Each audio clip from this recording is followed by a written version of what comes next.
이 교회는 사도 바울이 개척한 교회는 아니었습니다. 이 교회를 개척한 사람은 바울을 통해서 구원을 받은 에바브라라고 하는 사람을 통해 세워진 교회였어요. 그러니까 이 에바브라라는 사람이 이제 고향을 떠나 이제 바울을 만나게 되고 바울을 통해서 복음을 듣게 돼요. 그래서 바울을 통해 복음을 듣게 되고 바울을 통해서 믿음이 자라게 됩니다.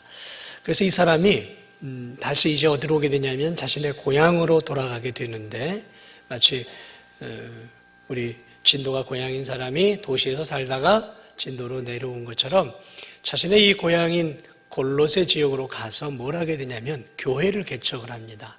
그러니까 복음을 전하고 사람들에게 예수님을 전하는데, 놀랍게도 그를 통해서 예수님을 믿는 영혼들이 골로새 지역 안에서 하나둘 생겨나기 시작을 해요. 그래서 이들을 모아서 이제 에바브라가 자그마한 가정에서 교회를 시작을 하는데, 그 교회가 태동된 이름이 뭐예요? 골로새 교회였다라는 것이죠. 자, 이 골로새 교회가 이제 그 이방 땅 지역에서 세워지고 이제 한 영혼이 더 늘어나기 시작하겠죠? 그래 이제 사람들이 이제 교회 안으로 들어오기 시작하는데, 문제는 교회 안에 늘 좋은 사람만 들어오는 것은 아니에요. 교회 문은 활짝 열려 있다 보니까 별의별 사람이 다 들어온단 말이죠. 자, 그러다 보니까 어떤 사람들까지 들어왔냐면 이 거짓 교사들까지도 역시 이 골로새 교회 안에 들어왔단 말이죠. 이 대개 성경에 나와 있는 이 거짓 교사들의 특징은 뭐냐면 유대인들이었어요. 유대인들이 대표적인 거짓 교사들입니다. 왜냐하면 이들은 구약에 있어서 박식한 사람들이었어요. 그래 이제 이 교회 안에 들어와서 이들이 무엇을 하기 시작하냐면 에바브라가 전한 이 참된 복음을 흐려놓기 시작을 했어요.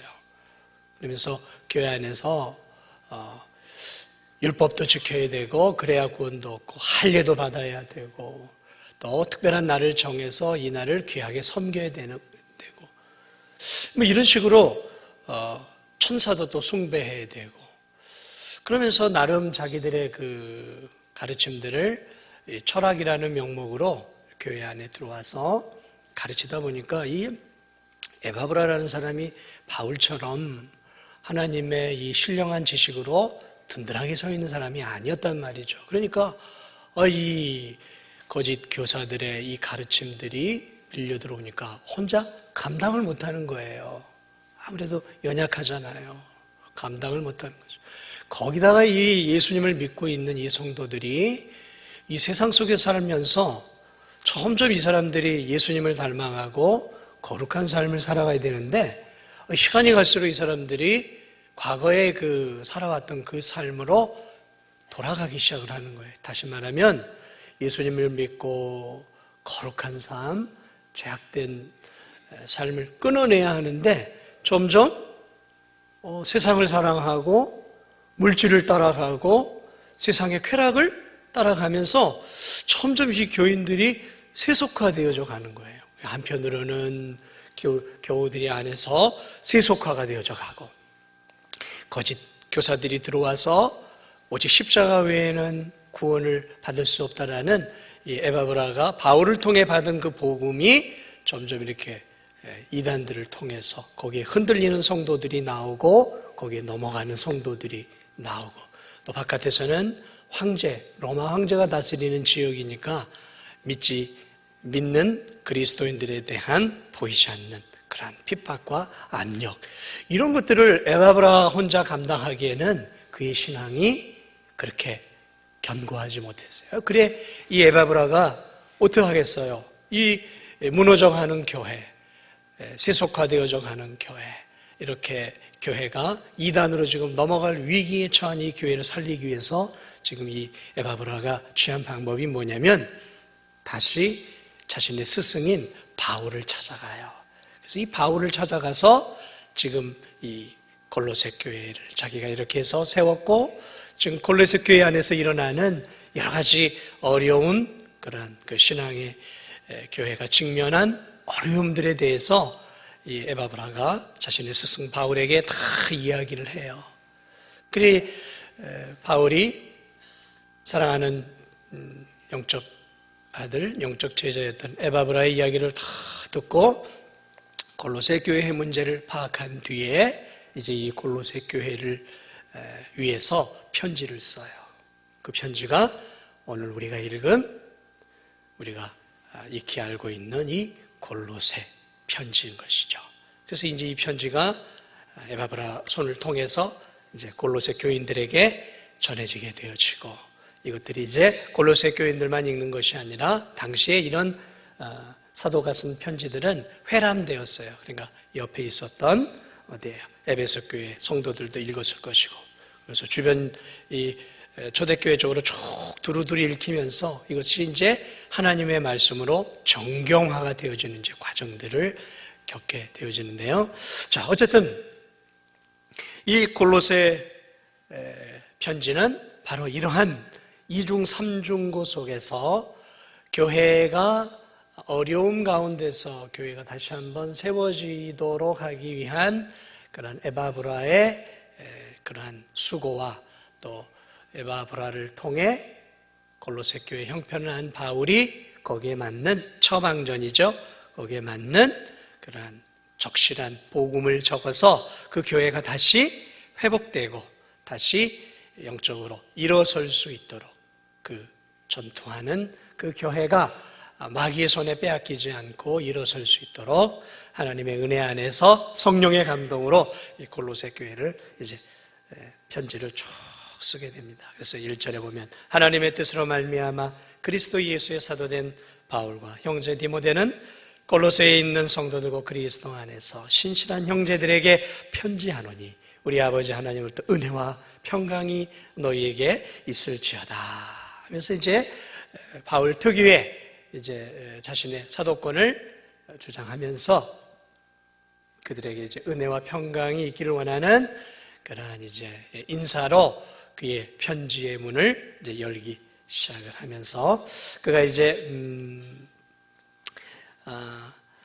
사랑의 마음을 가지고 이 골로새 편지를 쓰고 있습니다. 그래서 3절을 보면 우리가 너희를 위하여 기도할 때마다 바울이 계속 이 교회를 기도했던 것을 보게 되죠. 그 아픔을 알고 난 뒤부터 하나님 곧 우리 주 예수 그리스도의 아버지께 감사하노라.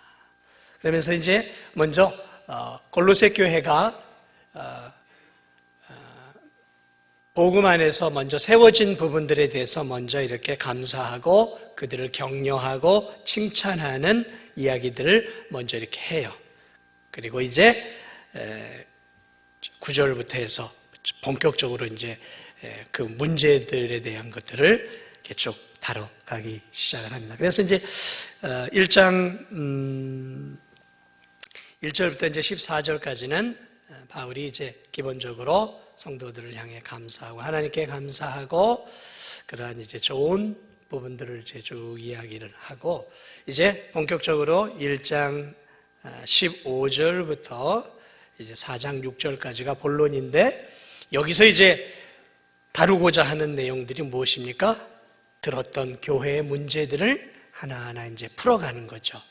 그 교회의 문제들을 풀어가는 형식으로 해서 그들에게 다시 권면하고 위로하고 격려하면서 그들 안에 있었던 문제들의 해결책들을 제시해 주고 있는 내용들이 이제 골로새 전체적으로 이어지는 내용들입니다. 자, 그런데 이 골로새서는 참 이제 우리가 오늘 본문에서도 읽었지만 무엇을 특별히 이야기를 하고 있냐면 이들에게 그리스도, 예수 그리스도의 탁월하심을 아주 그 어떤 그 성경책보다도 아주 깊이 있게 설명을 해놨어요. 너무 그리스도가 누구신가? 우리가 믿고 있는 그리스도가 누구신가? 그러면서 이 성경에서 예수 그리스도가 어떤 분이신지를 쭉 이렇게 1장, 2장을 통해서 아주 깊이 있게 설명을 해 놓았어요. 왜? 이 바울은 예수 그리스도에 대한 부분들을 이렇게 넓고 깊게, 굉장히 넓고 깊게 예수님에 대한 이야기를 해요. 왜 해놓냐면 이 골로새 교회를 바울이 듣고 문제를 진단한 거죠. 도대체 이 교회의 문제는 무엇이냐. 이 능력의 종이 가만히 에바브라 이야기를 듣고 종합해 보니까 이 골로새 교회에 예수 그리스도에 대한 부분이, 예수 그리스도에 대한 지식이 많이 부족하다라는 사실들을 알게 된 것이죠. 그러니까 모든 이 골로새 교회 안에 일어났던 이 문제들을 해결할 수 있는 유일한 해결책은 이들이 예수 그리스도를 바르게 알고 예수 그리스도의 그 풍성함 속에서 든든히 서기만 하면 이단도 세속화도 밖으로부터 주어지는 시련과 환난도 넉넉하게 이겨낼 수 있겠구나. 답을 찾은 거예요. 그래서 예수 그리스도구나. 이들에게 예수 그리스도가 누구이신지, 어떤 분인지, 골로새 성도들에게 어떤 분인지를 바르게 알려줘야 되겠다 해서 바울이 붓을 들어서 이제 쭉 쓰는 부분인데, 그래서 이 예수 그리스도에 대한 부분들을 그래서 이들에게 다시 한번 설명을 해주고 있어요. 그래서 오늘 읽었던 그 15절이죠.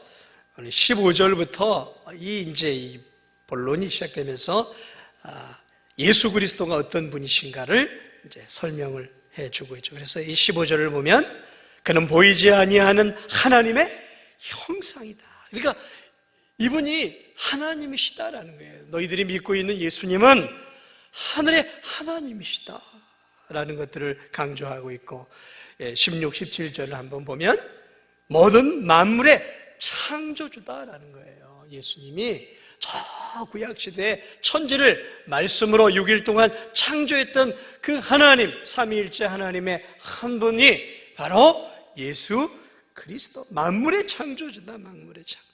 만물의 창조주로서 모든 만물이 그리스도로 말미암고 그리스도를 통하고 그리스도를 위해 창조되었다는 거죠. 그러니까 이 만물이요, 우리 인간을 비롯해 우주 만물, 해와 달과 별들이 어떻게 창조가 되었냐?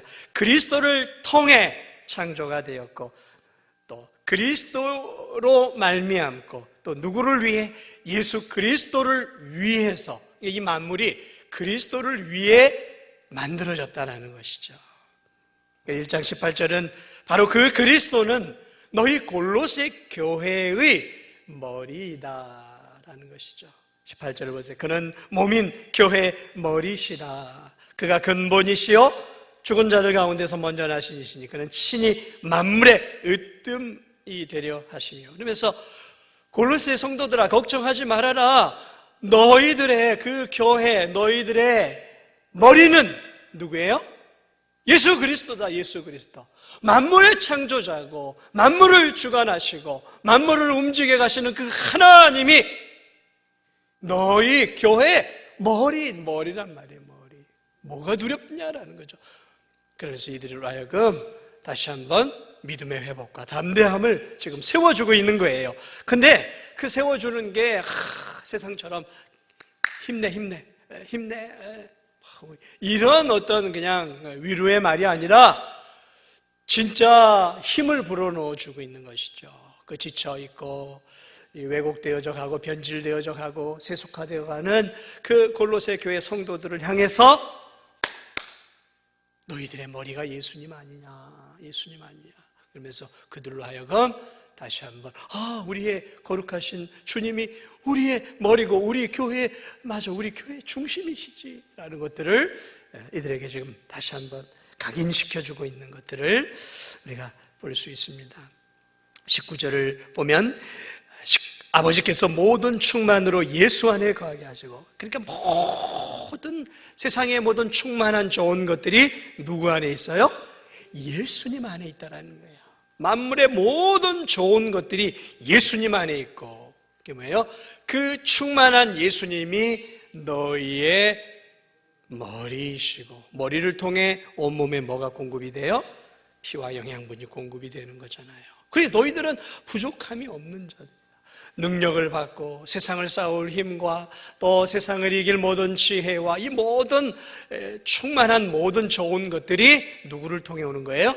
예수님을 통해 오는 거예요. 자꾸 세상의 쾌락과 물질과 권력에 거기에 마음을 빼앗기지 마라. 사실 좋은 모든 것은 예수님을 통해 온다. 왜냐하면 예수님이 만물에 충만한 좋은 것들을 다 갖고 계시고 그분이 주시는 것이다. 자꾸 세상에 눈 돌리지 말라라는 그런 의미인 것이죠. 충만히 예수 안에 거하시고. 20절을 보세요. 그의 십자가의 피로 화평을 이루사 만물고 땅에 있는 것들이 하늘에 있는 것들이 다 그로 말미암아 자기와 화목하게 되기를 기뻐하심이라 하면서 예수 그리스도께서 그 영광의 십자가를 통해 골로새 교인들과 하나님이 어떤 관계가 되었어요? 원수의 관계가 아니라 화목의 관계가 되었고 화평의 관계가 되었고 아버지와 자녀의 관계가 바로 이 예수님 때문에 되지 않았느냐. 너희들의 구원은 어떤 행위와 노력이 아니라 예수 그리스도의 십자가의 피로 말미암아 하나님과 너희들이 화목하게 되었고 하나가 되었다. 다른 것들을 통해서 율법이나 할례나 또는 그 외 어떤 그런 천사 숭배라든지 이러한 것들이 아니라 오직 예수 그리스도 한 분으로 너희가 하나님의 자녀가 되었다라는 사실들을 다시 한번 가르쳐 주고 있죠. 그래서 이 그리스도를 통해서 하나님과 너희들이 화목하게 되었고 또 1장 27절을 보면 하나님이 그들로 하여금 이 비밀의 영광이 이방인 가운데 얼마나 풍성한지를 알게 하려 하십니다. 이 비밀은 너희 안에 계신 그리스도니 곧 영광의 소망이니라. 이 세상 속에서 진정한 소망은 예수 그리스도 안에 있다라는 거죠. 예수 그리스도만이 우리의 영광의 소망이 되신다는 거죠. 그렇죠? 예수님만이 참 소망 아니겠습니까? 이 세상의 것들에 어떤 기대와 소망을 두지 말고 예수님 안에 주어진 예수님께서 우리에게 주실 영원한 천국의 산 소망. 그 천국의 산 소망은 누구 안에 있어요? 예수님 안에 있단 말이죠. 예수님 안에. 그러니까 너희들이 예수 그리스도를 믿고 예수 그리스도를 붙잡고 살아가고 있다면 너희들은 참으로 영광스러운 소망을 가지고 있는 복된 존재들이다라는 것이죠. 그래서 이 바울이 지금 예수 그리스도를 통해 이 한 분을 통해서 지금 교회 안팎의 모든 문제를 해결할 수 있는 힘과 능력과 지혜를 지금 누구에게 주고 있어요? 골로새 교인들에게 주고 있단 말이죠. 계속해서 2장도 마찬가지예요. 그래서 2장 2, 3절 한번 보세요. 계속 2장. 이는 그들로 말미암아 그들로 마음의 위안을 받고 사랑 안에서 연합하여 확실한 이해의 모든 풍성함과 하나님의 비밀인 그리스도를 깨닫게 하려 함이니 그 안에는 지혜와 지식의 모든 보화가 감추어져 있느니라. 지혜와 지식의 모든 보화가 누구 안에 감추어져 있어요? 예수 그리스도 안에 있다는 거예요. 그러니까 다른 데 찾지 말라라는 거예요. 예수 그리스도 안에 참된 지혜와 지식의 모든 보물이 예수님 안에 가득 담겨 있다는 거죠. 그러니까 누구만 붙잡으면 돼요? 예수님만 붙잡으면 된다는 거죠.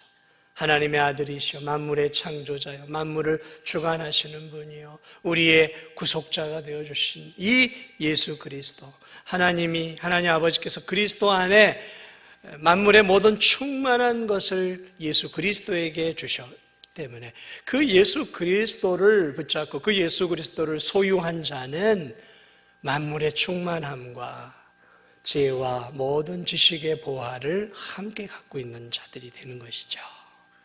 이 비밀, 이 그리스도를 믿고 있는 사람들이 누리는 복이 얼마나 큰 복인지를 바울은 이 그리스도가 어떤 분이신가를 가르쳐 주므로 그들로 하여금 다시 한번 세상의 쾌락과 즐거움과 물질에 마음을 빼앗기지 않고 그리스도 외에 다른 율법이나 할례나 천사를 숭배하는 것이나 또 인간들이 만들어낸 어떤 철학의 흐름이라든지 이런 것들을 붙잡지 않고 오직 예수님만 붙잡으면 된다라는 사실을 계속해서 가르쳐 주고 있는 거죠.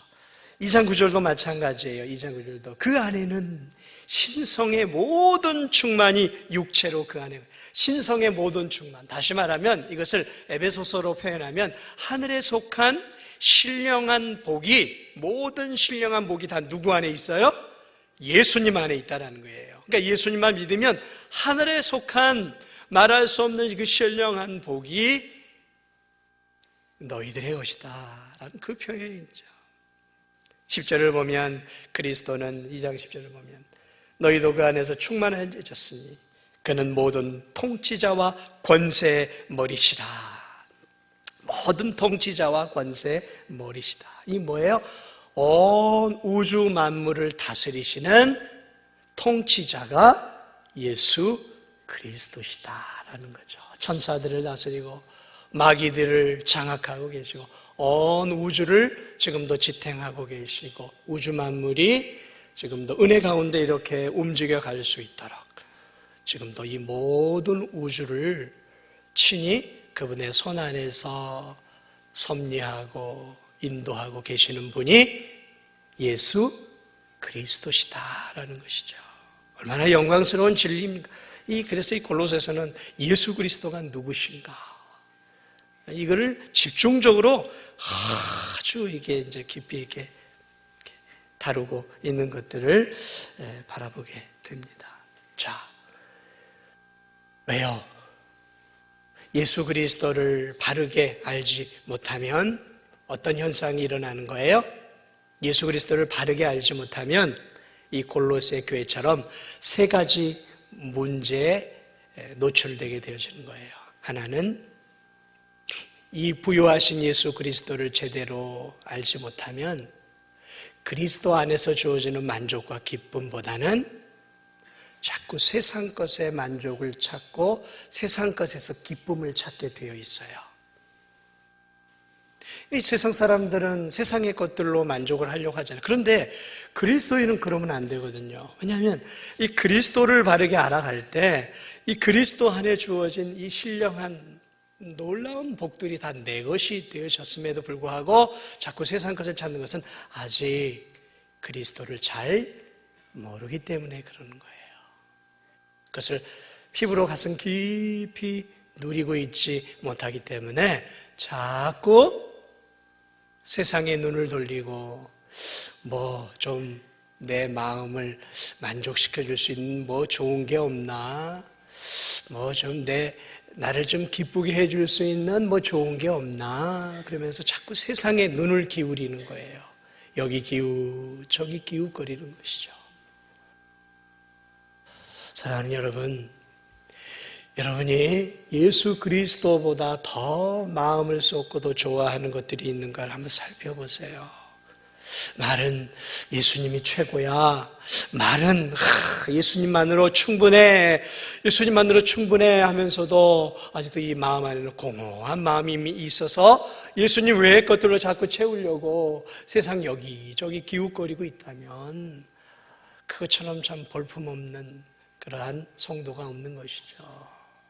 마치 이것과 같은 거예요.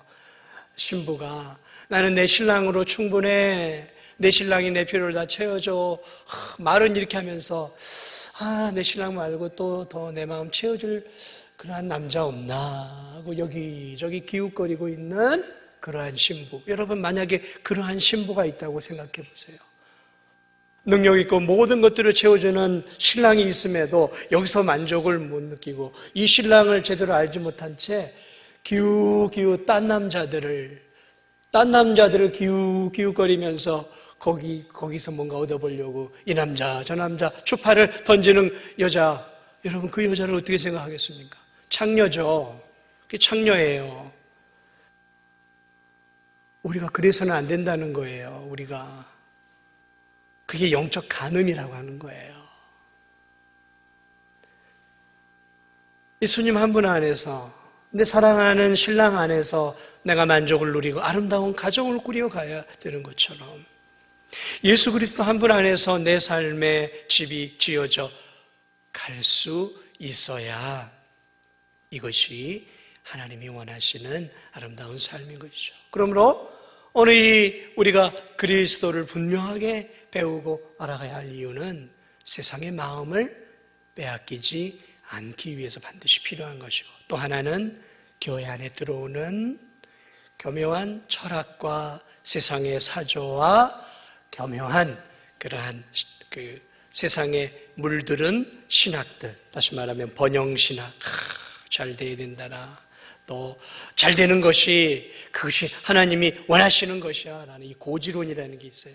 무조건 1등이 되고 잘 돼야 그게 하나님이 원하는 것이다, 그게 하나님께 영광이 되는 것이다, 이런 식으로 이렇게 해서 성공주의, 그래서 이 뭔가 이렇게 세상적으로 잘 되는 것이 바로 하나님께도 영광이 되고, 세상적으로 잘 되는 그것이 신앙의 성공이다라는 그러한 이 세상적인 사조들이 교회 안에 이렇게 물밀듯이 들어오고 있단 말이죠. 그러니까 평범하게 살아가는 사람, 가난한 사람, 못 배운 사람, 그저 하루 벌어 하루 먹고 진실하게 살아가는 성도들은 신앙적으로 실패한 인생, 별 볼 일 없는 인생, 이렇게 이제 이 교회 안에 그런 물결들이, 이게 이제 철학이죠. 철학적인 물결들이 교회 안에 들어온단 말이죠. 그래서 교회 안에서도 돈 많이 벌고 높은 자리에 있으면 신앙적으로 우월한 것처럼 보이고, 별로 돈도 없고 별로 배운 것도 없고 힘도 없이 신앙생활을 하는 사람은 교회 안에서도 길을 못 피고 있다면 그 교회는 그러한 세상의 사조에 찌들어버린 교회가 되어버린 것이죠. 이 골로새 교회 안에 그러한 세상의 사조와 철학들이 물밀듯 들어왔고, 그것들 중에 하나가 이제 이단적인 사조들. 그래서 천사도 숭배해야 한다, 그리고 특별한 날을 잡아서 이 날을 더 귀하게 하나님께 드려야 된다라는 성경적이지 않은 것들을 교회 안에 들어오고, 또 금식해야 된다 그러면서 이 음식은 먹으면 안 된다 하면서 막 금식도 강조하면서 성경적이지 않은 것들을 가지고 이런 것들을 지킴으로 우리가 하나님께 더 잘해드릴 수 있고 하나님도 영광을 받을 수 있다, 이런 식으로 이렇게 교회 안에서 그러한 생각들이 교회 안에 들어왔다라는 것이죠. 그러니까 교회가 어떻게 되겠습니까? 그러한 이 세상적인 사고방식과 이 진리가 어떻게 되었어요? 혼합이 되어지고 짬뽕이 되어지면서 그 교회가 힘을 잃어버리는 것이죠. 복음이 힘을 잃어버리는 거예요. 여러분, 성도들도 마찬가지입니다. 세상적인 것과 섞여 있으면 그 성도는 영적으로 힘을 잃어버리는 거예요. 아까도 그 손 없는 날 이야기를 제가 했지만, 그 손 없는 날이 뭔가? 이 손이라는 게 귀신이에요. 귀신 하나의 종류인데, 첫째 날, 둘째 날은 동쪽에 있고, 셋째 날, 넷째 날은 서쪽에 있고, 다섯째 날, 여섯째 날은 남쪽인가요? 일곱, 여덟째 날 북쪽에 있대요. 그리고 아홉째 날, 열째 날은 땅이 아니라 하늘에 있대요. 그러니까 하늘에 있으니까 해코지를 못하는 거죠. 그러니까 9일, 10일일 거야 아마. 그렇죠? 손 없는 날이 9일, 10일 하늘에 있으니까 해코지 못하는 요 손이 없는 날에 뭘 해야 되는 거예요? 이사도 가야 되고. 이런 것들이 우리 안에 이렇게 잠재되어 있고, 이런 그 세속적인 것들이 성도들의 신앙과 결합이 되면서 어떻게 되냐면 약해져 가는 거예요. 불순물이 많은 신앙이 되어지는 거예요. 불순물이 많으면 그 가치가 없고, 불순물이 많으면 쉽게 무너지는 거예요. 그래서 우리들이 그러한 신앙으로부터 우리가 자유로워지려면 누구를 알아야 돼요? 예수 그리스도를 알아야 되는 거예요. 복은 누가 주는 거예요? 예수님이 주는 거예요. 왜요? 그러니까 하늘에 속한 신령한 복, 그 만물의 충만함이 누구에게 있어요? 예수님에게 다 있단 말이죠. 그리고 그 예수님이 우리의 교회와 우리의 영혼의 뭐예요? 머리란 말이에요. 그리고 머리에서 우리에게 다 공급이 되어진단 말이죠. 그러니까 예수님만 우리가 잘 믿으면 예수님 안에서 우리가 복받는 삶을 살아가는 거예요. 그런데 그 예수님을 누리지 못하고 자꾸 그 예수님을 소유하고 있음에도 불구하고 세상에 별 볼 일 없는 것들에게 마음을 빼앗기고 살아간다면 그것만큼 안타까운 일들이 어디 있습니까? 예수님을 바르게 알면 이단이 들어와도 그것을, 세상 풍조가 들어와도 그것을 이겨낼 수 있는 힘이 있는 거예요. 또 하나의 어려움은 뭐예요? 당시에 그 시련과 핍박과 압박이었단 말이죠. 여러분, 그러한 시련과 압박과 이것들을 이겨낼 수 있는 힘이 어디서부터 나오겠어요? 내 힘으로요? 안 되는 거예요.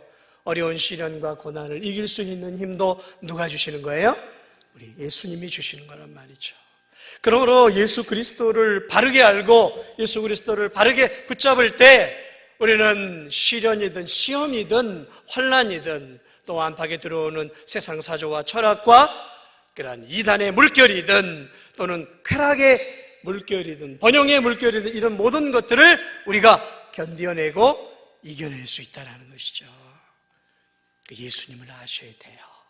그래서 골로새서는 예수님이 어떤 분이신가를 아주 깊이 있게 잘 설명해 놓은 것들을 바라볼 수 있습니다. 말씀을 마무리합니다.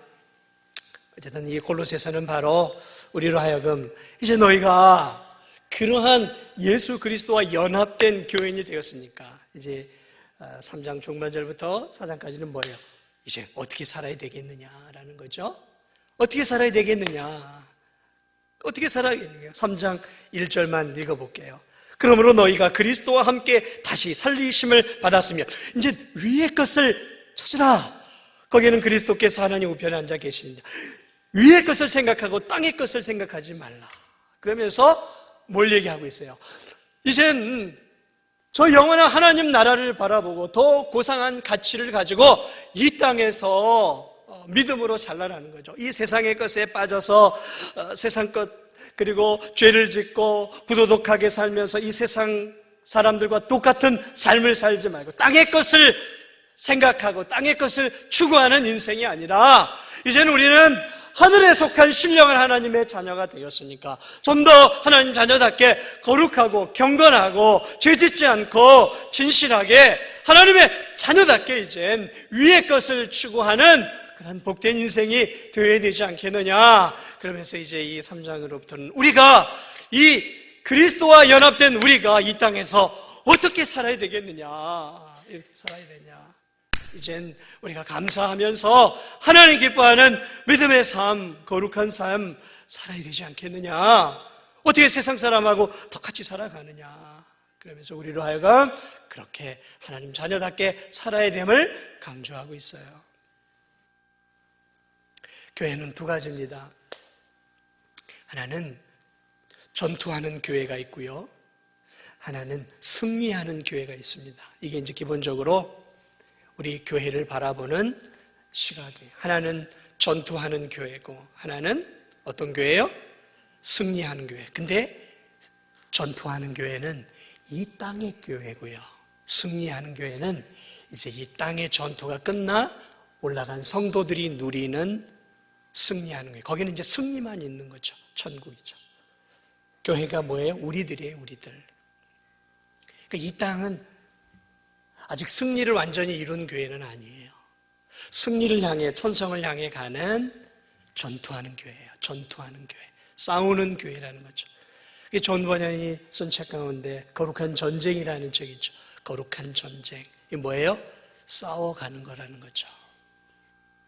그리스도로 말미암아 우리가 구원을 받았지만 그것은 이제 구원의 시작이라는 거예요. 구원의 시작. 그러면 구원의 완성은 어디예요? 승리하는 교회가 있는 천국이죠. 거기 가기까지 우리는 뭘 해야 되는 거예요? 싸우는 거예요. 믿음의 선한 싸움을 싸우는 거죠. 이게 전투하는 교회예요. 그러므로 우리의 적은 마귀와 악한 세상과 내 안에 있는 정욕들은 언제나 나를 괴롭혀요. 이 교회를 괴롭힙니다. 오늘 이 골로새 교회를 괴롭혔던 것처럼 세상의 즐거움과 쾌락과 물질과 때로는 세상 사조와 철학과 또 이단의 사조와 이단 사이비와 같은 것들로 우리 교인들을 어떻게 해요? 넘어뜨려요. 때로는 환난과 핍박과 곤고와 이런 어려움들을 통해서 우리로 하여금 예수 그리스도를 잘 믿지 못하도록 주저앉은 신앙이 되어지도록 그저 그런 신앙인이 되도록, 그저 저 이스라엘 사사 가운데 한 사람이었던 저 여자를 너무너무 좋아하다가 그만 눈이 뽑히고 머리까지 밀리고 짐승처럼 나귀가 돌려야 하는 그 방학을 돌리면서 비참하게 살아갔던 저 삼손처럼 이 땅에서 세상의 마음을 빼앗기고, 이 땅에서 세상의 쾌락의 마음을 빼앗기고, 이 세상에서 좋은 것들의 마음을 온통 다 뺏겨서 삼손처럼 영적인 눈이 멀어버리고 영적인 힘을 잃어버리고 비참하고 비루한 크리스찬으로 살도록 지금도 마귀가 우리를 유혹하고 있다는 거죠. 이 골로새 교회를. 그러면 우리가 어떻게 살아야 되겠냔 말이죠. 무장을 해야 한다는 거죠. 예수 그리스도의 진리의 복음으로 우리를 무장할 때 우리가 그런 사탄의 유혹들을 이겨내고 강한 그리스도인, 능력 있는 그리스도인, 하나님이 주시는 풍성한 은혜와 사랑을 누리는 그런 그리스도인이 될 수 있는 거예요. 그리스도인도 여러분 바울처럼 풍성한 은혜를 누리며 사는 그리스도인이 있지만, 이 삼손처럼 눈알이 뽑히고 머리가 밀리고 짐승같이 살다가 천국 가는 그리스도인도 있는 거예요. 어떻게 전투하느냐에 달려 있는 거예요. 어떻게 전투하느냐. 주저앉을 수 있죠. 넘어질 수 있죠. 그러나 우리는 벌떡벌떡 일어나야 되는 거예요. 내게 능력 주시는 자 안에서 우리가 다시 새 힘을 얻고 벌떡벌떡 일어나서 믿음의 경주를 가야 하는 거예요. 계속 주저앉아 있으면 안 돼요. 계속 머물러 있으면 안 되는 거예요. 기도를 멈추는 삶을 여러분 계속 가져서는 안 돼요. 마귀가 좋아하는 게 뭐예요? 기도 그만해. 예배 또 대충 한번 드려. 성경 읽어서 뭐해? 그저 설교 한번 들으면 되지. 이웃사랑 뭐 무슨 선교야 그냥 대충 하고, 무슨 전도야 그냥 대충 너만 구원받으면 돼. 여러분, 이러한 마귀가 우리를 유혹하는 것들로부터 우리는 싸워야 되는 거예요.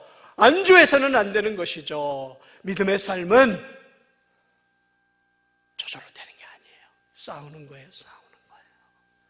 철저하게 싸우는 겁니다. 그런 싸움을 예수 그리스도의 말씀으로 잘 무장해서 여러분들이 정말 이 지상교회, 전투하는 이 교회에서 늘 승리할 수는 없지만 우리 주님과 함께 늘 승리를 많이 맛보면서 주님이 기뻐하는 믿음의 길을 걸어갈 수 있기를 주님의 이름으로 축복을 드립니다.